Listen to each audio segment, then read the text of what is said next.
Welcome to The Explainer. Today, we're diving into something we've all felt, emotional turmoil. You know those days, right, where one tiny thing goes wrong and suddenly your whole day is just completely off the rails. So let's get into what's really going on there. And check this out. This is a perfect example. This quote is from a business owner, Terrace. He did everything right in a negotiation, but a simple delayed payment, well, it sent him into this emotional spiral that basically hijacked his entire afternoon. He got so attached to that one specific outcome, and it ended up costing him his peace of mind. You know, hearing a story like that really makes you wonder, doesn't it? Why does this happen? Why do we let these small, temporary problems have such a massive impact on our inner peace? And really, the big question is, how do we learn to bounce back faster? Okay, so to really get to the bottom of this, we first have to look at the root of the problem itself. And that's our tendency to get all emotionally tangled up in outcomes, even when we've done everything we were supposed to do. And here is the core idea, the real heart of the issue. We start to over-identify with our roles. Whether it's being a parent, an employee, a friend, whatever. We stop just playing the part, and we start believing we are the part. Our ego gets completely wrapped up in how things are supposed to go. So when reality doesn't play along, bam, we're left feeling anxious and stressed out for way too long. So how in the world do we break out of this cycle? Well, our source material offers this incredibly powerful metaphor that can completely shift how you see yourself and your emotions. It's a really simple but profound idea that helps reframe, well, pretty much everything. Let's get into it. Okay, so this metaphor gives us two ways to look at life. First, you can see yourself as the wave. The wave is all your temporary emotions, your current situation, the role you're playing. It's reactive, it's fragile, it's always changing. But there's another way to see yourself. And that's as the ocean. The ocean is your true, deep consciousness. Think about it for a second. The same you that was a 5-year-old is the same you that's here listening to this right now. That timeless, unchanging observer, that's the ocean. It's the part of you that just witnesses all the waves of life, the good, the bad, the happy, the sad, without getting swept away by any single one of them. So what happens when we forget we're the ocean, and we get completely trapped in the waves? And this isn't just some abstract philosophical idea, okay? It creates very, very real problems in our daily lives. Let's take a look at what those are. When we're living life as the wave, we're just constantly being thrown around by whatever's happening. And of course, that leads to anxiety, because waves are, by their very nature, always changing. It also creates conflict, because our fragile little wave identity feels threatened by everybody else's waves. We end up feeling like we have no control, and we start making all of our decisions based on fear instead of clarity. This quote just nails it, doesn't it?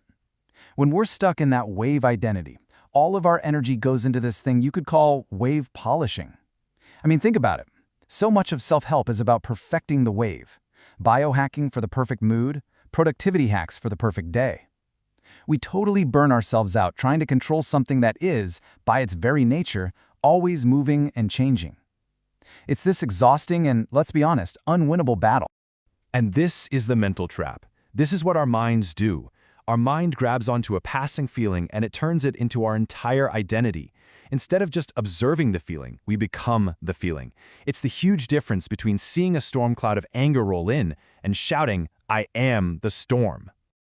Okay, so how do we escape the trap? How do we actually, consciously, make that shift from being the wave to remembering that we're the ocean?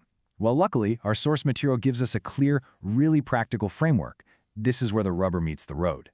It really boils down to a 3-step process. First up, we've got to reframe who's in charge.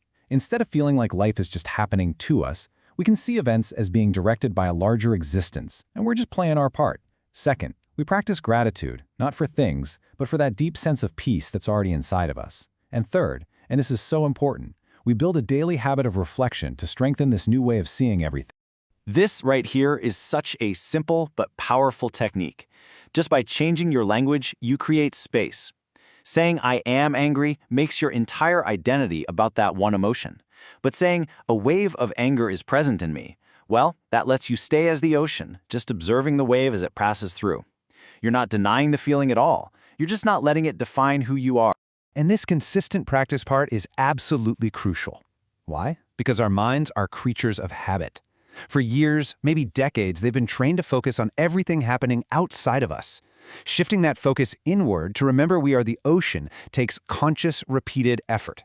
It's literally like going to the gym for your mind. You have to keep doing the reps. So, what's the end game here? What happens when we consistently choose to view life from the perspective of the ocean? We actually transform our entire approach to life. We go from being what the Source calls a restless seeker to a restful seeker. The restless seeker. That's the person who lives as the wave. They're driven by their ego, constantly chasing that next goal, that next outcome, always trying to control things that are fundamentally uncontrollable. Their life just becomes this nonstop cycle of attachment, reaction, and ultimately dissatisfaction. But the restful seeker, now they operate from their ocean identity. They're guided by a deep inner wisdom and calm. They don't just react to the waves, they respond to them with clarity and compassion, because they know that their true self, the ocean, is unshakable. And really, what this all comes down to are the small choices we make every single day. The restless seeker makes the comfortable choice, the one that's driven by impulse, lashing out in an argument because it feels good for a second. But the restful seeker, they learn to pause, take a breath, and make the better choice, the one guided by wisdom. That might mean staying quiet for a moment instead of reacting, or choosing to have that difficult conversation because it serves your well-being in the long run. And so, this is the question to take with you.